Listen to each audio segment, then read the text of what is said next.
Before he even gave a greeting, he gave a warning. As long as I'm President of the United States, Iran will never be allowed to have a nuclear weapon.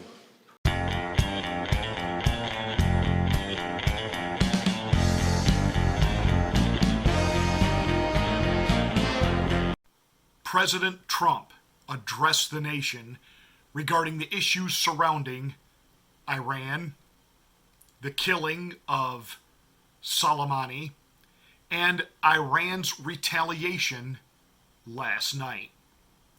The president was resolute, resolved, restrained, reasoned.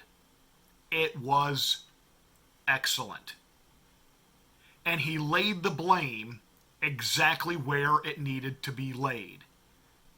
Since 1979, Iran has engaged in hostilities against the United States, but also in hostilities around the world. They have been a harbor of and a trainer of and a financial supplier to terrorism. First of all, the nations of the world need to step up. They have tolerated this, and by tolerating this, they have not only allowed it to be perpetuated, but in some ways it makes them an accessory after the fact. Nations have tolerated Iran's destructive and destabilizing behavior in the Middle East and beyond. Those days are over. The time has come for the United Kingdom, Germany, France, Russia, and China to recognize this reality. They must now break away from the remnants of the Iran deal, or JCPOA. Today, I am going to ask NATO to become much more involved in the Middle East process. Over the last 3 years, under my leadership, our economy is stronger than ever before, and America has achieved energy independence. These historic accomplishments change our strategic priorities. These are accomplishments that nobody thought were possible. And options in the Middle East became available. We are now the #1 producer of oil and natural gas anywhere in the world. We are independent, and we do not need Middle East oil. And that part of his address that really laid into the previous administration, it'll be interesting to hear Joe Biden's response to this, but then again, he insists that the Iranian parliament just voted our troops out of Iran. We don't have troops in Iran, Joe. Our troops are in Iraq. It was the Iraqi parliament. You don't even know which nation of the world you're supposed to be talking about, and yet you want to be the leader of the United States. A president with dementia is not a winning strategy. But President Trump laid it out clearly. Policies of appeasement and payoffs have led us to where we are right now, and he laid the blame squarely at Barack Obama's feet. Iran's hostilities substantially increased after the foolish Iran nuclear deal was signed in 2013, and they were given $150 billion, not to mention $1.8 billion in cash. Instead of saying thank you to the United States, they chanted death to America. In fact, they chanted death to America the day the agreement was signed. Then Iran went on a terror spree, funded by the money from the deal, and created hell in Yemen, Syria, Lebanon, Afghanistan, and Iraq. The missiles fired last night at us and our allies were paid for with the funds made available by the last administration. The regime also greatly tightened the reins on their own country, even recently killing 1,500 people at the many protests that are taking place all throughout Iran. For those of you that were doubting, wondering, was the president really not following through on what he campaigned on, what many of us believed, that he was going to de-escalate things in the Middle East, that he wanted to pull out of these endless wars, and yet here he is kind of sticking it to Iran, and that's just going to ramp everything up, and the industrial military complex is going to be fueled by this. And watch this address by the president today in its entirety. You don't listen to the political spin that follows it. Just watch the address. And I'm telling you, he made it abundantly clear he wants out of the Middle East. And yet another Donald Trump 4D chess move. Here's what he's done. By having this strike, which took out Soleimani, by having the Democrats do what the Democrats do, which is go into meltdown mode, freak-out mode, say things over the top and downright treasonous,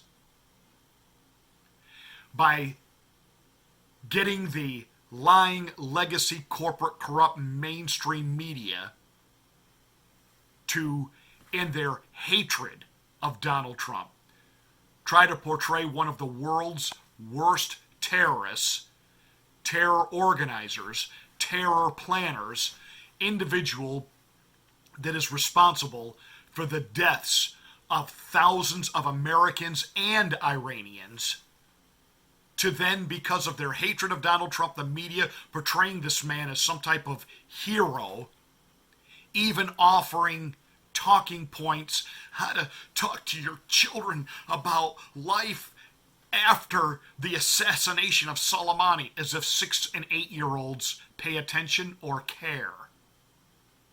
Funny, they never offered any of these tips when Obama was droning people.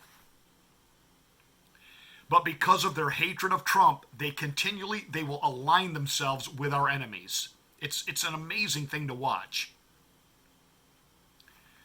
But what Trump was saying very clearly to the world, we don't need their oil. It's not a strategic vantage point for us to be there any longer, other than we will protect Israel. So if you want Iran to stop harboring terror and wreaking havoc in that region, nations of the world, step up. You've put up with this. You've tolerated it. You've written them checks. We're going to put crippling sanctions on them. We want Iran to prosper. We want Iran to do well. We want to welcome Iran to the table of civilized, prosperous nations. So Iran, listen to me and listen to me well. This is what the president was saying. We want to leave there. We don't want to be there. We want to be gone. Stop sticking us. Stop getting back on our radar. Stop making us pay attention to you.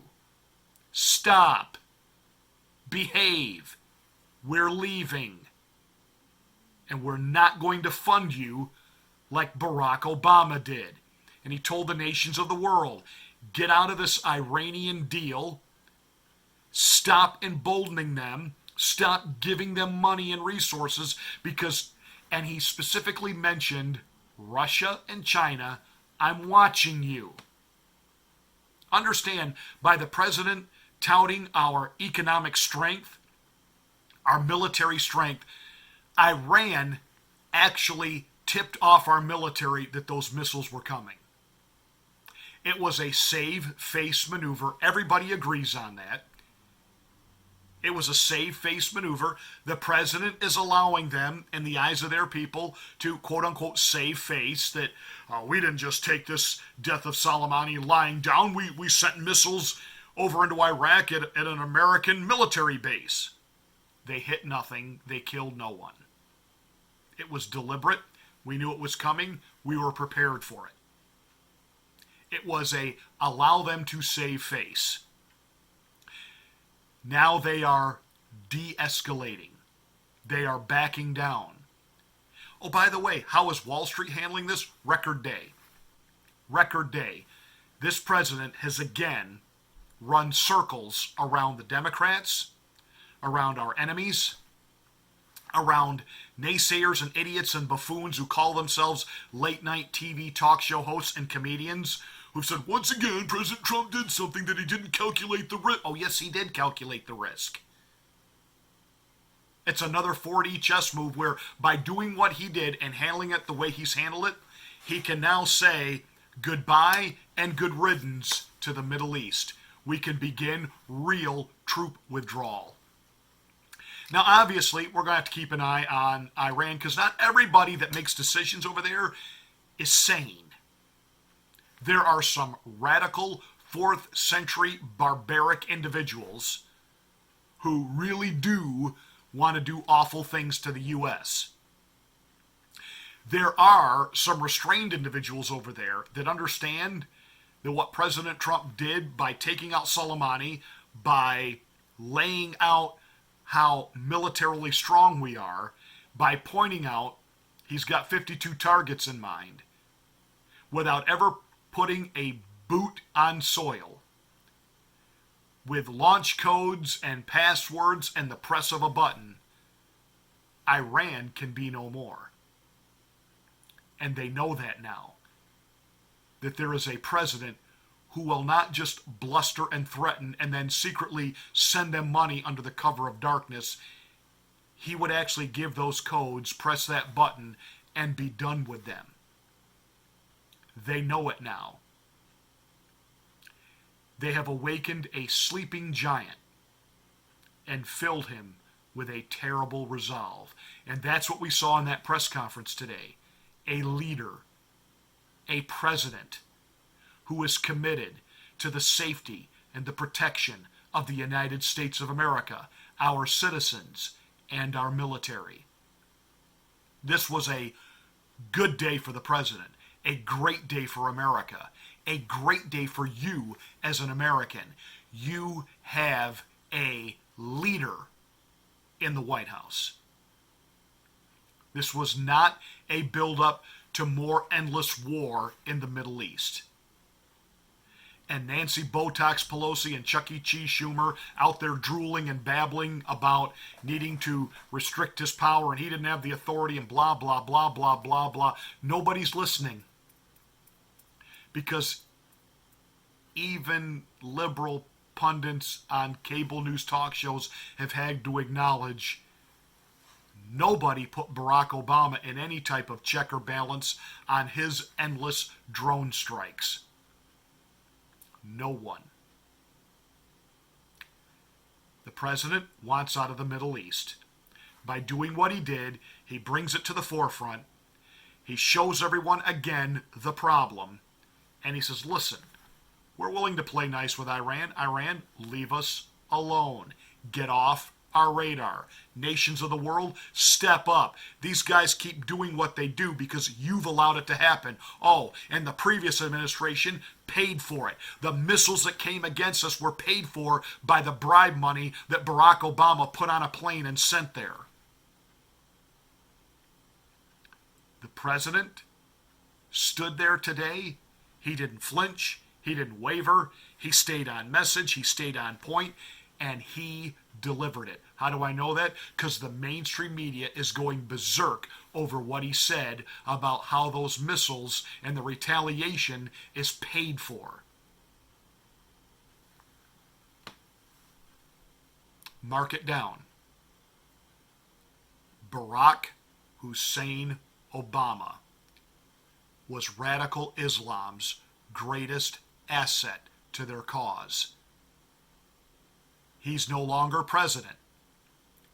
He's being exposed for what he was.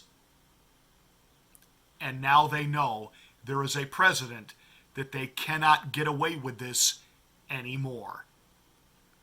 And on that note, it makes this another watershed moment in American history. That's it for today's rant. Thank you so much for watching. Give us a thumbs up and a like. Make sure you are a subscriber to the channel. Once again, YouTube is playing with our algorithm. Every day, I'm getting just over the mark in our subscription numbers change. They go up, and then the very next day, they're back to what they were the day before. And then a couple days later, they go back up, and then a day after that, they go back to what they were before. So we are continuing to be shadow banned by YouTube. Continue to share and spread these videos. Get the word out. And don't forget to check us out on the other channel.